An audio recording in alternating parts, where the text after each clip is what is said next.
When you want to convince someone, how many arguments should you have? Most people say, the more, the better. They think if they throw enough logic, people will break under the pressure. But in reality, that's completely wrong. Showing up to a meeting with 6 different arguments might be the worst thing you can do, because the human brain doesn't add up your points. It averages them. If you have 6 arguments, some will naturally be weak, and those weak points don't just sit there. They drag down your strong ones, so your main point comes out weaker. Then, what's the best number? It is 1. 1 strong reason. And if you must use more, the magic number is 3. But here's the catch. If you go for 3, don't start with your best argument. Start with your second best, then your third, and finish with your strongest. Because when you end with fire, people remember. Now, the question is, how do we build those arguments? That's where my Pentagon Persuasion Strategy comes in.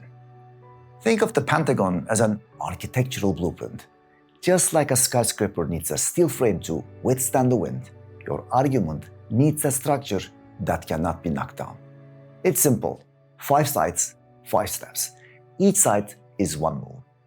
Claim, reason, proof, conclusion, purpose. Depending on your audience, you need to use one of 3 specific frameworks. Okay, let's start with the classical Pentagon. The topic is the importance of having a license for leaders. The idea, my claim is, leaders must have a leadership license. Second, my argument, the why, because they carry responsibility for people. Now, the example. Many companies already have leadership capability systems, and they place great importance on them. Fourth, conclusion. All companies should use models like this. And finally, the purpose.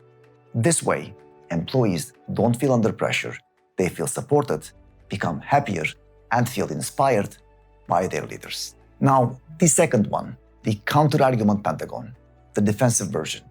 The idea is same. All leaders must have a license. Now, my argument is in our favor. Just like drivers need a license because they carry responsibility on the road, leaders carry responsibility at work. When leadership is component and accountable, mistakes go down and employees work with higher motivation. Next, counterargument. Here we add the most possible claims that people can bring out. We do it on purpose.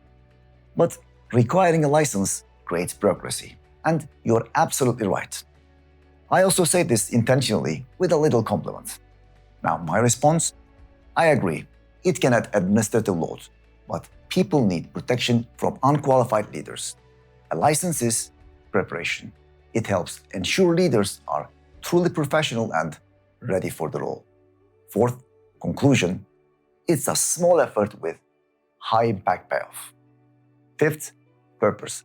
Leaders treat employees better, people feel safer, and the workplace becomes happier, more productive, and more efficient. And the last one is the problem-solving Pentagon.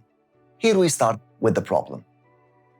We can clearly see from the surveys that only 1 employee out of 10 is working with motivation. And the main reason is, unfortunately, that people are not being managed professionally. Second is the ideal solution, the target. We want to become a company where people want to work with pleasure, motivation, and engagement. Then we propose solution alternatives. Here we share a couple of options, but we save the best one, the one we actually want to apply, for the end. We can reduce the working hours. We can introduce a work-from-home policy. We can make our leaders stronger, more aware, and more competent. Next is call to action, what we should do now.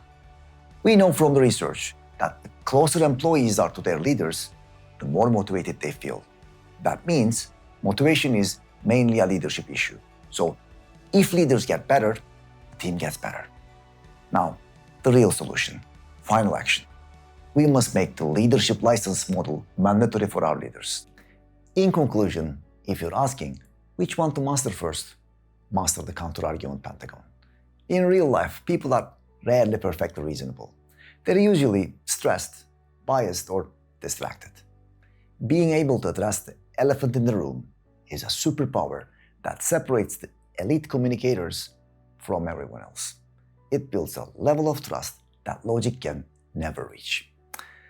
Now, the question is, which one will you use first?